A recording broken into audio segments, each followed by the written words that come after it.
जय भीम साथियों, आप सभी से कहना चाहूंगा कि आप नहीं बोले तो बोलेगा कौन।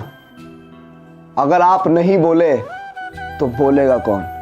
अपने सोए हुए समाज का मुंह खोलेगा कौन। अगर आप नहीं बोले तो साथियों बोलेगा कौन। क्या आप आस लगाए बैठे हैं उन दलालों से?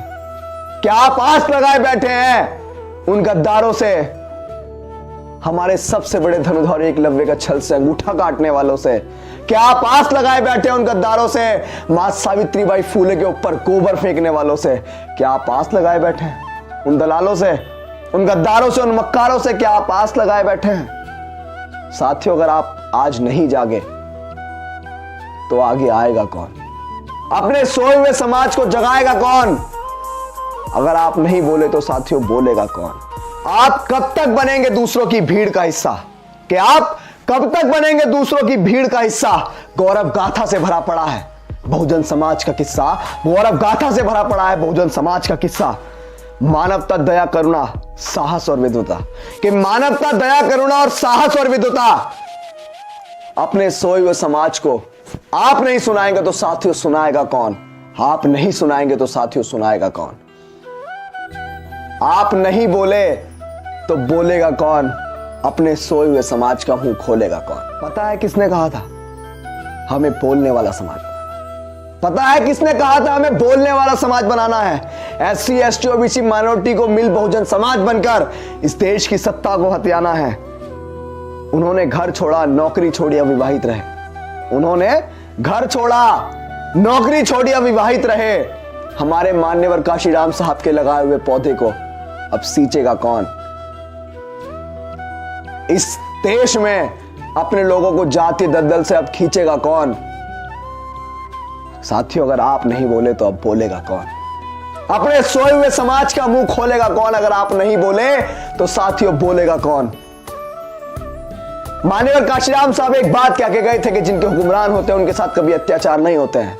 और जैसा आपको दिन ब दिन दिखने को मिल रहा होगा कि जिनके हुक्मरान होते हैं वो लोग अगर कुछ गलत भी करते हैं, वो लोग रेप जैसी घटनाएं करते हैं, उसके बावजूद भी उनके पक्ष में पंचायतें होती हैं। आप समझ रहे होंगे, अभी तक हम भूले नहीं है वो हाथरस वाला कांड। अभी तक हम भूले नहीं है वो ठेका प्रथा जो हमारे लोगों के ऊपर थोपी गई। और बहुत सारे साथियों ने शहादत भी दी। भाई अनिल वाल्मीकि ने शहादत दी। क्या आप भूल जाएंगे? क्या आप भूल जाएंगे बाबा साहेब की कुर्बानियों को? क्या आप भूल जाएंगे मान्यवर काशीराम साहब की कुर्बानियों को?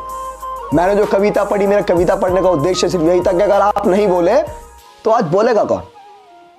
जो बाबा साहेब हमें दे के गए वो दूसरे लोगों तक पहुंचाएगा कौन अगर आप नहीं बोले तो? सोचिए ना, बाबा साहेब इतने सारे अधिकार इंडियन कॉन्स्टिट्यूशन के अंदर हमें दे के गए, भारतीय संविधान के अंदर हमें दे के गए, लेकिन आज उनका हनन हो रहा है, हम लोग नहीं बोल रहे। आज हमारे अधिकारों को हमसे छीना जा रहा है लेकिन हम लोग नहीं बोल रहे हैं। साथियों, मान्यवर काशीराम साहब वो जिन्होंने कश्मीर से लेकर कन्याकुमारी तक, छत्तीसगढ़, पंजाब, अरुणाचल प्रदेश, राजस्थान, मध्य प्रदेश, पूरे देश में बहुजन मूवमेंट को फैलाया। वो चाहते थे, उनका भी सपना था कि बहुजन समाज इस देश की सत्ता को हासिल करे जिसको हमें कभी छूने का मौका नहीं दिया गया। लेकिन हमारे नौजवान साथी आज भटक रहे हैं जगह जगह। नहीं पता है कि कैसे हम लोग इस देश की सत्ता को हथियाएंगे। नहीं पता है कैसे हथियाएंगे। मत भूलिए, बाबा साहेब को इस देश में बड़े लेवल पर जनवाने वाले, और मैं ये कहूं कि बाबा साहेब का दूसरा रूप थे मान्यवर काशीराम साहब।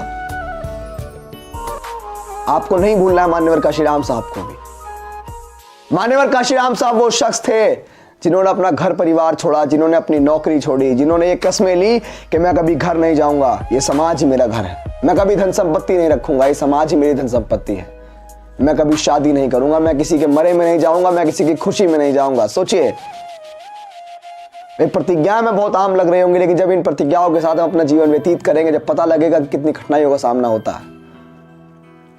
20 किलोमीटर की दूरी थी, मान्यवर काशीराम साहब एक सभा कर रहे थे, मात्र 20 किलोमीटर की दूरी थी, पिता की मृत्यु हो गई। जब पता लगा कि साहब आपकी पिता की मृत्यु हो चुकी है, साहब मात्र 20 किलोमीटर दूर थे, चाहते तो जा सकते थे, लेकिन कहा कि नहीं, ये जितने सारे लोग सभा में बैठे हैं सब मेरे बाप है, इस समाज का दर्द होता है, लेकिन हम लोग उस समाज के दर्द को नहीं समझ रहे हैं। हमारी आंखों के सामने हमारे भाइयों को, हमारी बहनों को मारा जाता है, पीटा जाता है, हमारे समाज के ऊपर गाली गलौज करी जाती है, लेकिन हम लोग सिर्फ देखते रहते हैं। हम लोग आवाज नहीं उठाते हैं। पीढ़ियों को गुलाम बनाने के लिए बैठे हुए हो क्या? चाहते हो कि हमारे आने वाले बच्चे जो है कभी खुलकर सांस ना ले पाए? अगर यही चाहते हैं तो मुबारक हो आप कैसी जिंदगी। हम वादा करते हैं कि गुलामी की जिंदगी से अच्छी तो सम्मान की मौत है। सम्मान से जिए, मान सम्मान स्वाभिमान सर्वोपरि है, उसके बिना जिंदगी नहीं है। वरना यूं दुनिया में जीने के लिए लाखों लोग आते हैं और लाखों ऐसे ही चले जाते हैं। लेकिन इस संसार को कुछ कारण दीजिए जो संसार आपको याद रखे। मान्यवर काशीराम साहब अमर रहे। जय भीम, जय भारत, जय संविधान।